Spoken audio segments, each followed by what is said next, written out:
Good afternoon. Thanks for being here. Or good morning still, right? Just barely. Good day, ladies and gentlemen. As you know, the President not long from now will be heading to Virginia, where he will meet with a family that is one of the many, many thousands of families that submitted their stories to hashtag My2K, part of that effort to explain what tax cuts for the middle class would mean for them. There is a document available online that lays out what raising taxes on the middle class would do to Virginians. On January 1st, as you know, income taxes are scheduled to go up for 2.9 million middle-class Virginia families, and tax cuts such as the expanded child tax credit, the 10% tax bracket, marriage penalty relief, and the American Opportunity Tax Credit would all expire. If Congress fails to act, every American family's taxes will automatically increase, including the 98% of Virginia families who make less than $250,000 a year, and the 97% of American small businesses that earn less than $250,000 a year. A typical Virginia family of four earning $86,000 could see its income taxes rise by $2,200. That's, in the President's view, unacceptable. To do that to 98% of the American people because of an insistence that the wealthiest Americans get a tax cut would be profoundly wrong and profoundly bad policy. It would have a negative impact on those families across the country and a negative impact on the economy. So the President will, as he has done consistently, urge the House of Representatives to take action to follow the Senate's lead to extend tax cuts next year for 98% of the American people. And by doing so, to take a significant step towards dealing with the fiscal cliff. With that, I'll take your questions. Ben. Thank you, Jay. Regarding the phone call between the President and Speaker of the House, how would you characterize it? I wouldn't characterize it. As I've said before, I'm not going to give readouts of phone calls and conversations and meetings. Our interest here is in working with Congress, working with numerous stakeholders towards the goal of achieving a compromise deal that averts the fiscal cliff and does the important work of putting together a balanced package that achieves $4 trillion in deficit reduction. The President spoke with Speaker of the House Boehner, as he has in the past, and as he will in the future. But beyond that, I don't have a characterization. Last week, there had been a report, which it sounds like you disputed at the time, that the last call was curt, and you gave a different characterization in the length of the call. We're not even to the point where you can... I don't have a characterization to dispute today, so I won't. Okay, I applaud that. That was good. I honestly have nothing more to offer except to confirm that there was a phone conversation. From the view of the White House, can you say where we are? I ask because Cantor said yesterday that we're nowhere, and there's a sense, there's at least a sense in this town right now that talks are not going well, or that there aren't talks. Obviously, the Speaker and the President spoke, but in a broad sense for the public, can you give us an update about where we are? I'll say a few things about that. First of all, I think in my briefing yesterday, the sense of the consensus here was the fact that I couldn't report a conversation between the Speaker of the House and the President of the United States was proof that talks were nowhere. As you know, shortly after that, we were confirming a talk between the President and the Speaker.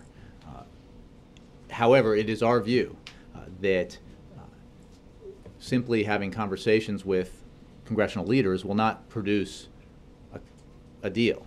What will produce a deal is an acknowledgement by Republican leaders, that rates on the top 2%, the wealthiest Americans, have to rise.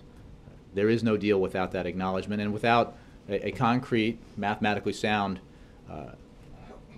proposal around which both sides can come together and get this done. Now, the fact is conversations continue, lines of communication remain open between the White House and Congress. Multiple other conversations and communications continue to occur as we press for an agreement.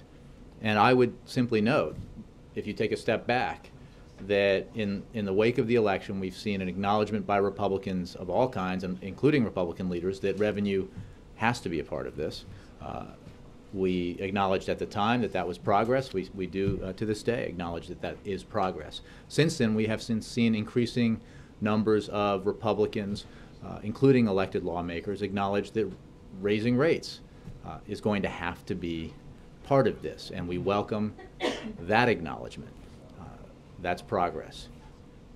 But we're not there yet. What we don't have is a specific, concrete proposal from Republicans on the revenue side to discuss, one that recognizes that rates have to go up, and one that recognizes that in order to achieve the $4 trillion deficit reduction package that the president seeks and that every bipartisan commission says we need to achieve the goal of putting our economy on a sustainable fiscal path, requires a certain size of revenue to make it balanced and fair. One question on Governor Christie's meeting today with the president. The Democrats on the Hill have said that the White House is pushing a supplemental in the range of $50 billion to help states that have suffered through the storm. Governors in the region, including Christie, want more than that, maybe in the range of $80 billion. Can you describe sort of the nature of this conversation between the two leaders, and also what the White House is basing its figures on? I'll say a couple of things. First of all, Governor Christie had a meeting with Chief of Staff Jack Lew, with OMB Acting Director Jeff Science, with Deputy Chief of Staff Alyssa Mastromonaco, and other senior members. Prior to that meeting, he did meet with the president. I don't have a readout for you of the meeting. The president is very focused, as you know, and has directed his administration to be very focused on assisting New Jersey, New York, other affected states in their recovery efforts. And we have obligated more than $2.3 billion to support response and recovery efforts, and that includes $1 billion already approved in direct assistance to thousands of individuals affected by the storm. We are working on a request, but that request is still being developed, and I don't have numbers for you, and I'm not going to speculate on what that request will look like. We continue to hope that we'll have that request sent up soon. Yep. Just to follow up probably on both those questions on the meeting with Governor Christie, did the president make a commitment that he would in fact provide a certain amount of, a specific amount of aid in his discussions? The request is still being worked on and still being developed, so I don't have a number for you. And on the conversation between the president and Speaker Boehner, no readout obviously, but can you at least give a sense of, have both sides agreed effectively to impose a kind of media blackout on these kinds of calls because of the sensitive nature of what they're dealing with? Well, I can't speak for the Speaker's office or the Speaker, and it's not a media blackout. Look, I understand. I sat among you for a long, long time, and I know there's intense interest in this process. The only reason not to read out every phone call and leak every proposal is because we believe it's in the interest of achieving an agreement not to do that. You know, I've said that all along. You know, we're trying to be helpful. We have been very specific in what our proposals are, what the numbers say. We had Jason Furman here, Principal Deputy Director of the National Economic Council, with me yesterday, who briefed you in detail about why proposals that purport to be able to achieve sizable revenues just by limiting deductions and closing loopholes upon further inspection that don't actually achieve that in a plausible way. Which is why rates have to be rising rates for the wealthiest Americans have to be part of this. So, you know, we're being, I think, very clear about what our proposals are. We've been specific, but in our negotiations and our discussions, you know, we're trying to actually get to a deal, and we'll continue to do that. Did the president and Speaker Boehner agree on or schedule a face-to-face I have no meeting? announcements of meetings or phone calls to make, and no characterization of the contents of the phone call. Yeah. Yesterday, Secretary Geithner said that absolutely the administration would follow through and head over the cliff if there isn't an agreement on that upper tax rate. Does that leave the impression that going over the cliff is an acceptable alternative to the president? Well, it's a misimpression, I think, if you have it. The Secretary of the Treasury simply reiterated what the President and I and others have said, which is that the President won't accept a bad deal. He will not accept a deal that doesn't include rates rising for the top 2%. This is a debate that we had at length for more than a year. It's something that he's been enormously clear about, and his insistence on that is based on sound policy, not on a simple desire to have rates go up. It's because we need that to happen as part of a balanced package that achieves this $4 trillion deficit reduction goal. And that's an important number, because the whole, again, deficit reduction in and of itself is not the goal here. The reason to get our fiscal house in order, the reason to pass a deficit reduction package that is balanced and allows for economic growth and job creation is to put our economy on a sustainable fiscal path, which again then itself produces positive economic benefits and growth and jobs. And that's why that roughly that $4 trillion figure is so important. And in order to get to $4 trillion, you need to look at the components, the legs of the stool, and we've talked about that. Discretionary spending cuts, signed $1 trillion of those into law. Revenues have to be part of this. The President's put forward a very specific proposal for $1.6 trillion in revenues. Entitlement reforms need to be a part of it. Savings gleaned from our health care entitlements and other entitlement programs need to be a part of it. The President's been specific about that. And then, of course, the positive impact of reduced interest payments contribute to an overall deficit reduction package. The size of the package matters, the components of the package matter.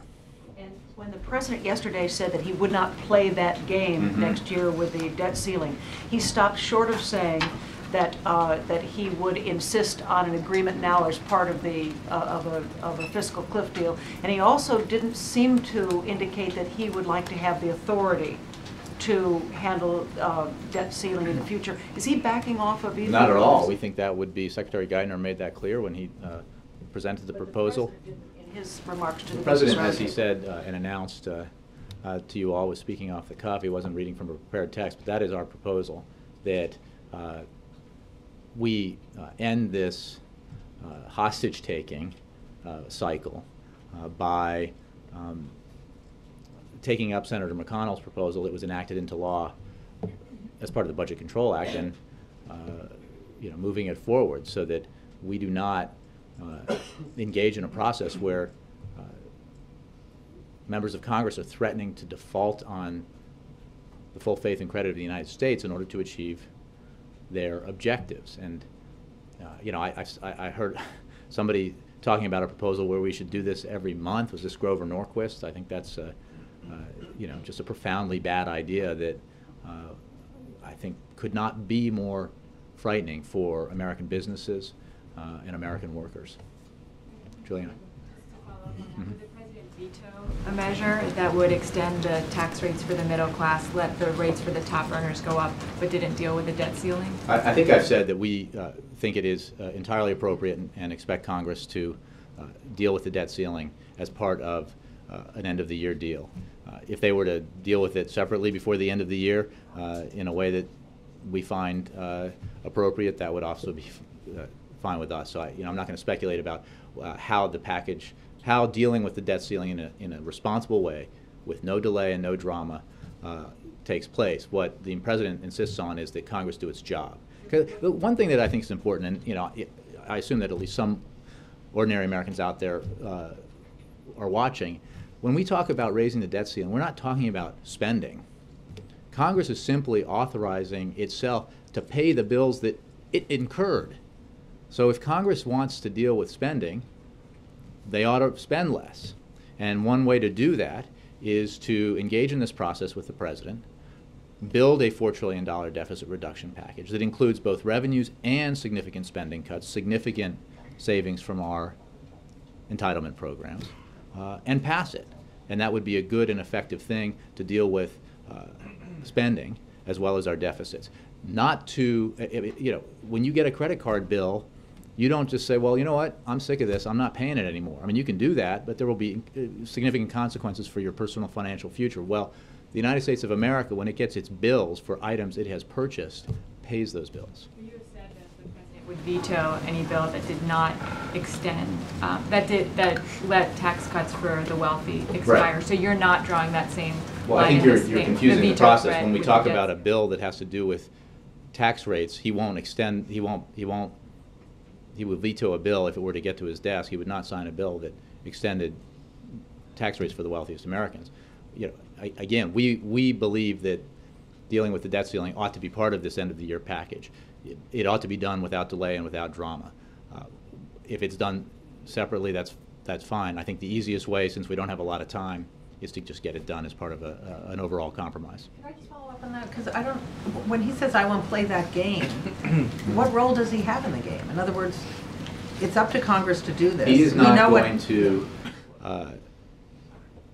provide, he's not going to engage in a negotiation with Congress where members of Congress who seem to think it is helpful for the economy to threaten default in exchange for demands. He's not going to do that. He's not going to play that game. And that, I mean, you were there, Mara. We were all there. We saw what happened when this, when there were demands made that we'll let the United States of America default if we don't get this, this, and this. And that's just not the way to run the greatest economy in the world. What leverage does he have to force Congress to do that, to raise I think we've talked a lot about the influences on our lawmakers, and it would be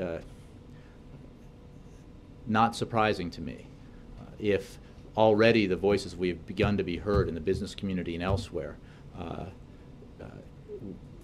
you know, multiplied and multiplied, if as well as the voices of ordinary Americans, if leaders in Congress actually seriously entertained doing that harm to our economy again out of political pique. I can't imagine they would want to do that. Jay. Yes, Major. Jay, Senator McConnell makes the following 2 points on the ones you just made. One, from the podium, there are times when you justifiably assert administration pride for the $1 trillion in spending cuts already achieved. Senator McConnell points out historically that was not the original White House position in the context of the debt ceiling debate of last year, that was a forcing mechanism. And on the floor of the Senate, he said this morning, and I quote him directly, look, the only way we've ever cut spending around here is by using the debate over the debt limit to do it. Now the president wants to remove that spur to cut altogether. I assure you it's not going to happen. The American people want us to fight to cut spending. It's a fight they deserve. We're happy to have it. Well, I appreciate that history lesson. I would say that Republicans were in control of Congress for much of the time that President George W. Bush was in office, and they didn't do a great job of controlling spending. When President Clinton was here, deficits were cut, surpluses were achieved. Now that was work with Congress as well, but both Democratic and Republican leaders. The fact of the matter is the President has, for a long time now, had on the table the only balanced and specific proposal to achieve $4 trillion in deficit reduction. We haven't seen that from Republicans yet. But a trillion that you count came from the fight over the debt ceiling. So does Simpson-Bowles, so does every deficit reduction. When we started talking about $4 trillion in deficit reduction, it was prior to the passage of $1 trillion in discretionary spending cuts. Right. Republicans make the point that the forcing mechanism, both politically and legislatively, was this debt limit We were debate. engaged, look, I mean, And they, from their perspective, don't necessarily consider it altogether as harmful as the administration does. I'm just Well- asking you to respond to that. well, I'm not sure what the question is. Why isn't that a valid argument to continue to use the debt ceiling as a forcing mechanism to achieve spending cuts? I would ask American businesses, I would ask American workers, whether they think that what happened in the summer of 2011 when Republicans, some with great enthusiasm, threatened to have the United States default for the first time in its history, was worth the price paid. I don't think they would say it was, and we can't do it again. On Syria, let me ask you one quick question. Secretary of Defense Panetta said just this morning that we, meaning the United States government, remain very concerned, he said again, that as the opposition advances, particularly on Damascus, that the regime might very well consider the use of chemical weapons. This feels, from a distance, to be like something that is increasing in its urgency and there's a sense perhaps that there's more intelligence than there was the last time you addressed this. Can you give us a sense of any heightened level of concern or closing window about whether these chemical weapons might be used? And do you think it's, and can you tell us anything about the sense the administration has about how it might be changing the minds in Moscow?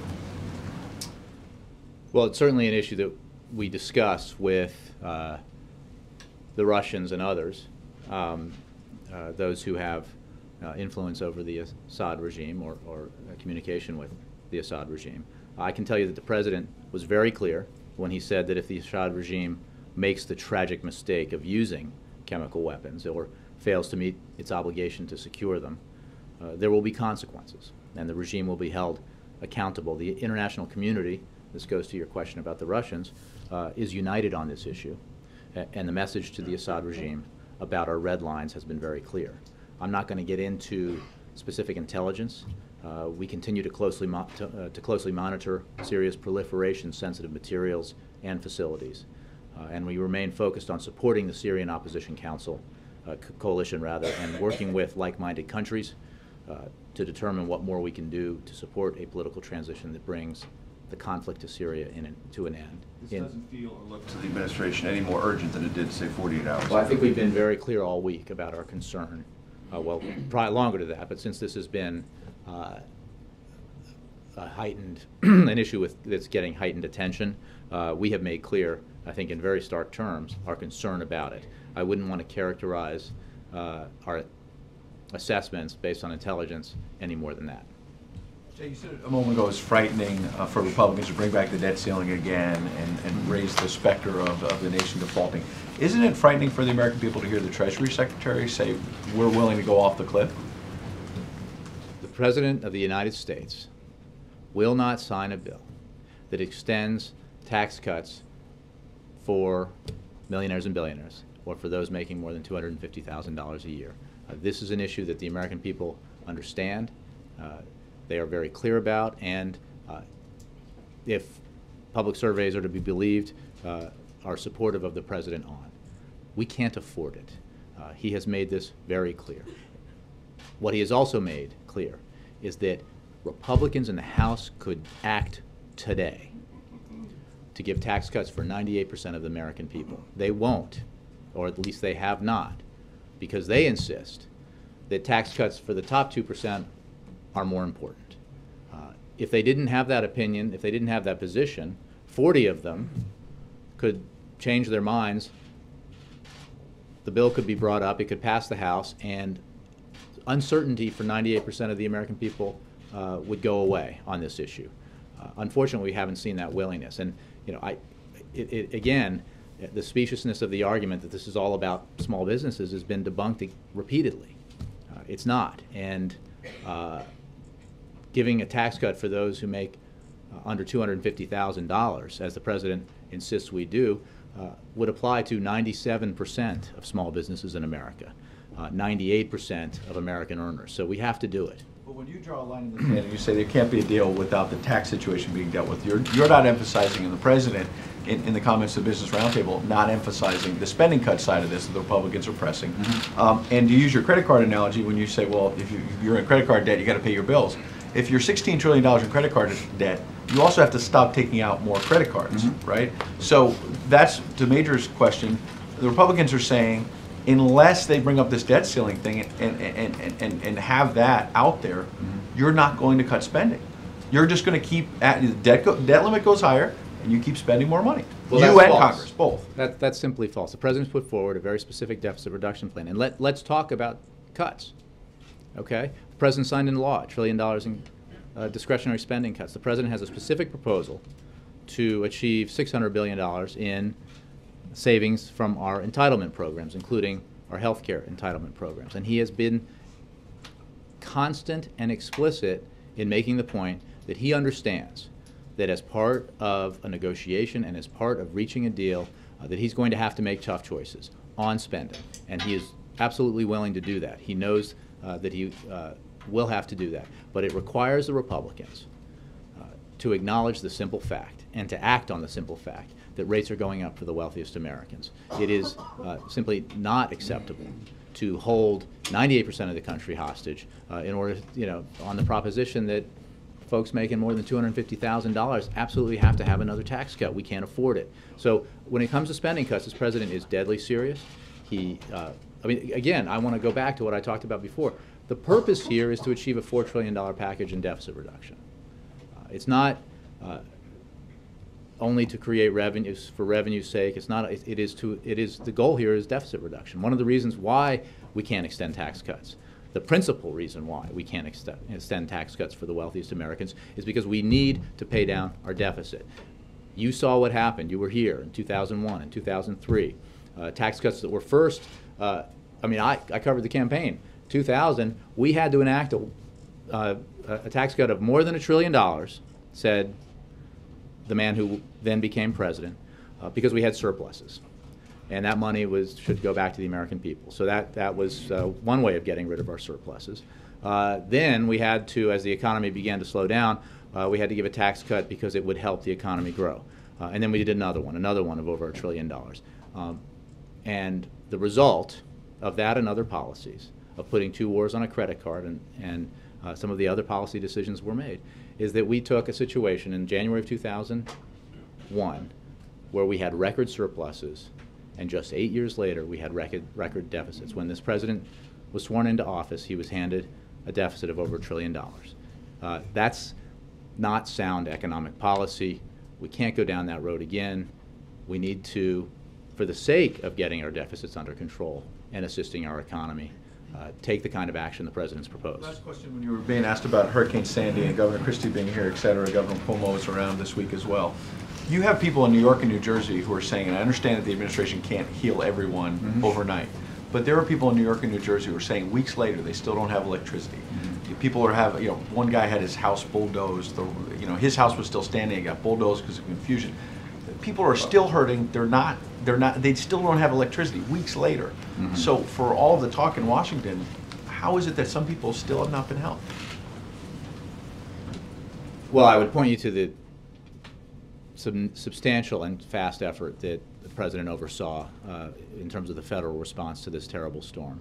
And I think that that effort by FEMA and other agencies, by the Department of Defense, and the unprecedented action that the military took to assist in this effort has been documented and talked about. There is no question, as the president saw when he was on Staten Island, that there is enormous suffering that continues. And that's why we are working closely with states and localities to continue the effort to assist in the recovery and ongoing activities to mitigate the damage done by the storm, the damage to people's lives and to the economy in those states. But there's no question. Now, some of the issues that you mentioned in terms of power and what sounds like maybe a mistake in terms of how those are obviously local issues. But this president has been very aggressive in pressing the leaders of his administration to cut through red tape, to act swiftly and aggressively in assisting New Jersey and New York and affected areas of Connecticut in dealing with what was unquestionably one of the worst storms that this country has ever endured. Is he satisfied with the federal response in every way? He is focused on continued federal response, and he knows that our work is not done any more than the work in the states is done. No, this stuff angers him. Look, I think the president is incredibly concerned about those who are still suffering the consequences of the storm. That's why he continues to have meetings on it regularly. That's why he continues to task his team to assist states and localities in the effort. He's focused on making sure that we're doing everything we can to assist. Mike. What does the departure of Senator DeMint say about the relative ascendancy or descendancy of the Tea Party in American politics? I'll leave that to you to analyze. I just saw that report. Is there a reaction from the White House? I don't have any, no. Does the president will the president stay in town through the course of these negotiations and not forego any plans he might have to take a holiday vacation? Well, I think that Congress has a strong role to play here. What the issue is, as we've said all along, while we are getting closer and closer to the end of the year, how we achieve a deal here is not that complicated, and we still believe we can make it happen. the president is focused very much on trying to make that happen. But I wouldn't want to speculate about what none of us hopes comes to pass, which is a lack of a deal. We believe that we can get one if Republicans acknowledge and act on a fundamental fact, which is that rates are going up on the wealthiest Americans. The rates that you mentioned are 39.6%. You talk about the Clinton rates and how the country prospered under that. I'm going to ask this one more time. I know it's been asked a million different ways. Is 39.6% an essential benchmark, or is there wiggle room there? Well, since you asked that way. I got you pinned down, man. Look, you heard Jason Furman eloquently and elegantly go into detail about the issues that are problematic with proposals that purport to achieve significant revenues solely by closing loopholes and capping deductions. The math doesn't work.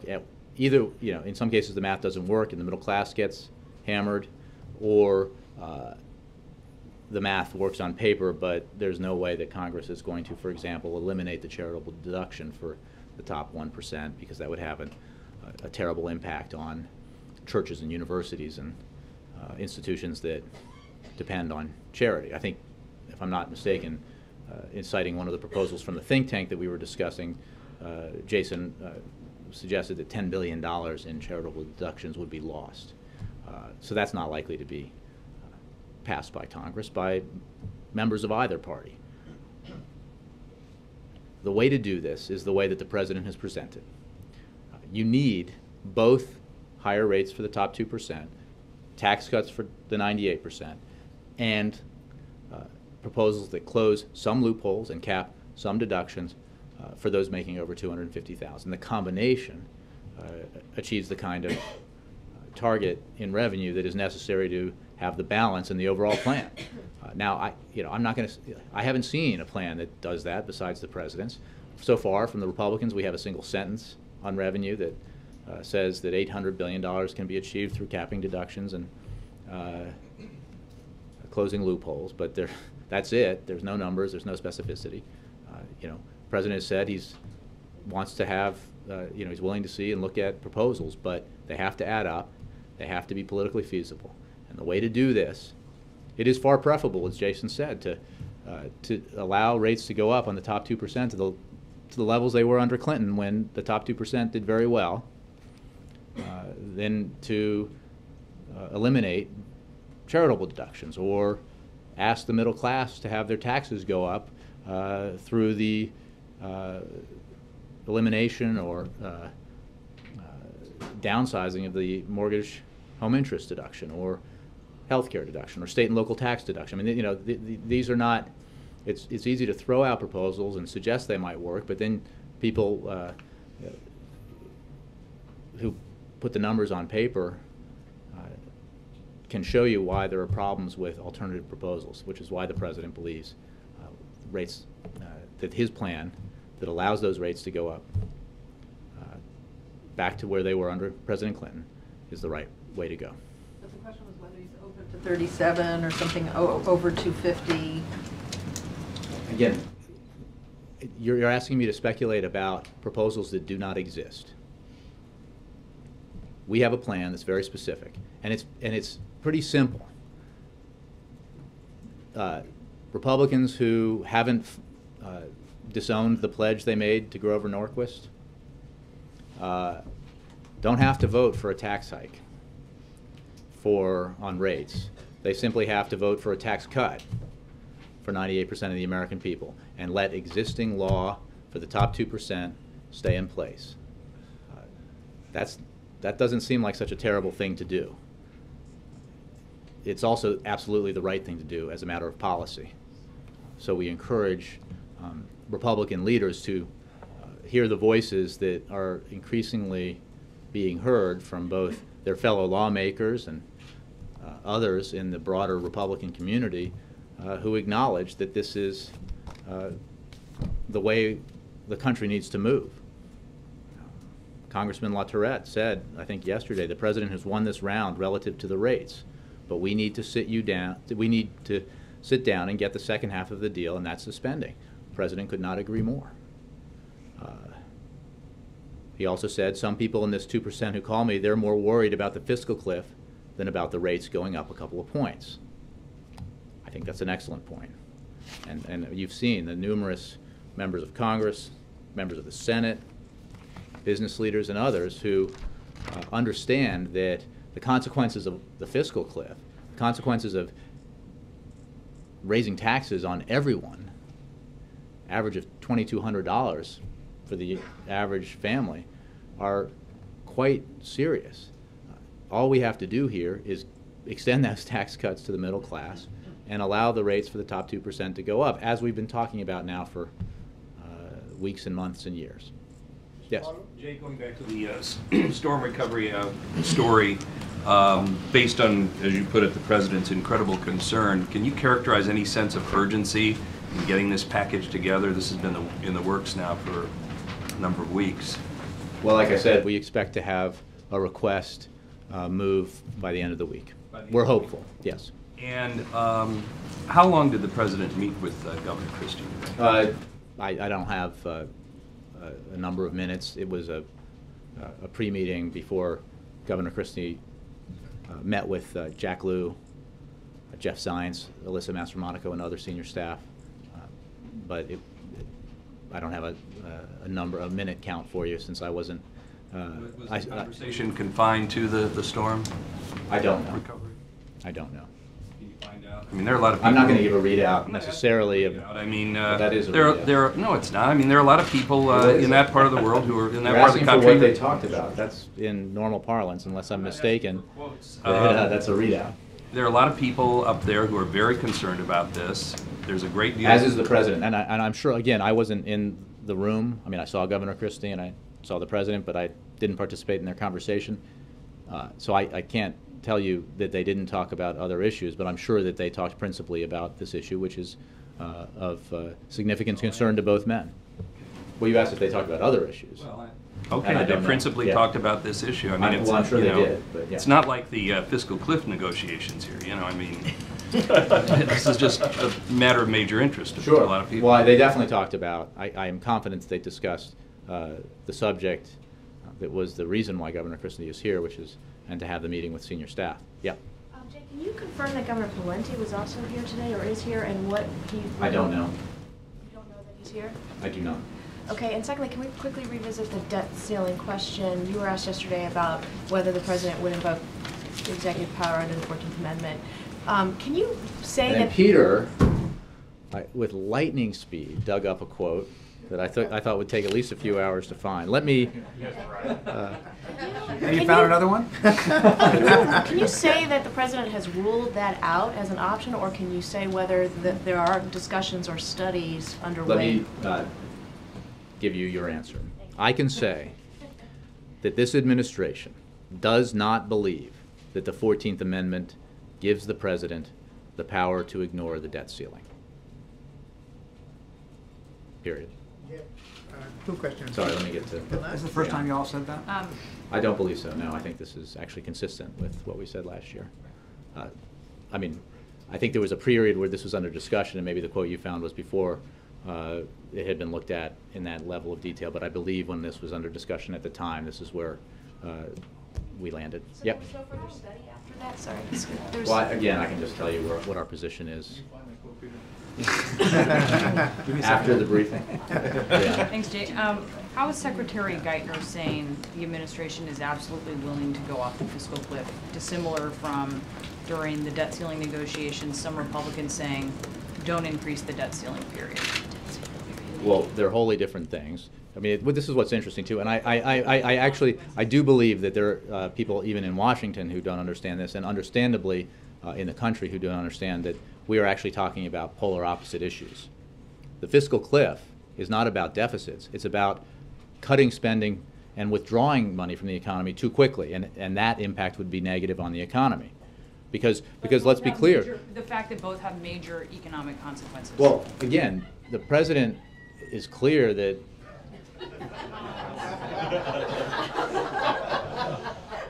that is humiliating for Hans.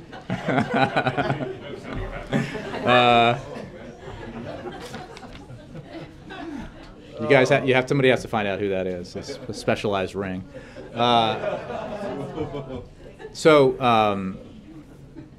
Where was I? What were we talking about? Okay, so. They both have major economic consequences. They both have significant economic consequences. I think there is nothing quite like the significance of defaulting on our full faith and credit for the first time in history. We saw that even the threat of that had profoundly negative consequences in 2011. But let me continue, just because I think a lot of people may not understand the distinction here. If the fiscal cliff is a combination of tax hikes that would go into effect if Congress doesn't act, and across-the-board spending cuts that would go in effect if Congress doesn't act and achieve spending cuts in a more refined way, that would, economists say, have a negative impact on our economy. But it would be basically too much deficit reduction too quickly. And that's no question. Would send the economy into recession. I promise I will answer your question, but I think I bet I'm certain there are people who are watching who don't understand. I saw a proposal by a governor today that seemed to confuse the issue, that fiscal cliff actually had to do with deficit, the problem of high deficits, and it's the opposite. It is action that the absence of action here would result in significant tax hikes and across-the-board spending cuts that would have a negative impact on the economy because of the immediacy and the effect of them. Okay, so what Secretary Geithner was saying, as the President has said and as I have said and others, is that the President will not accept a bad deal. He will not sign into law an extension of tax cuts for the wealthiest Americans. We can't afford it. It's bad policy. Republicans know that. This is not news. We've been having this debate for years. It was the #1 focus of debate in a presidential election that just ended.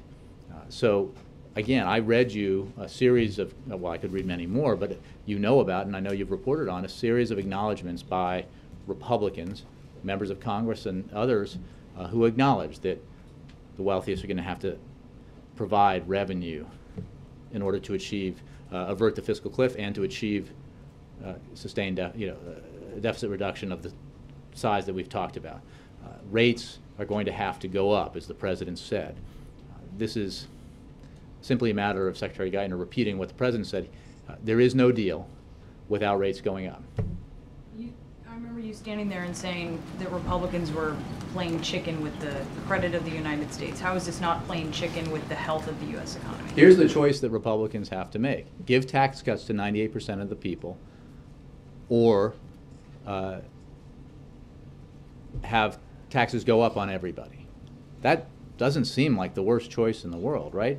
Let's extend tax cuts to the vast majority of the American people and not refuse to give those tax cuts to the people because you insist that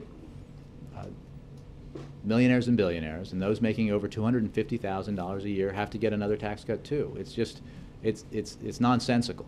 And again, members of Congress don't even have to vote when it comes to rates for a tax hike. They simply have to vote for a tax cut and let the law, as it's written, stay in place. And just lastly, Senate Minority Leader McConnell tried to get a vote yesterday on the Senate floor on the President's deficit reduction proposal, and Senate Majority Leader Reid objected. Do you think how much Democratic support do you feel you have for it? I understand that there's a lot of, this is the kind of, political games that aren't serious, that, it is absolutely the case that we need to have a serious proposal, a serious negotiation about the serious issues, spending cuts and the like, that will require a compromise. The fact that... Why is it a game to put the President's plan on the floor? Yeah, do you think you have Democratic support? We know that, and the filibuster is certainly an issue here, that we don't have 60 votes in the Senate.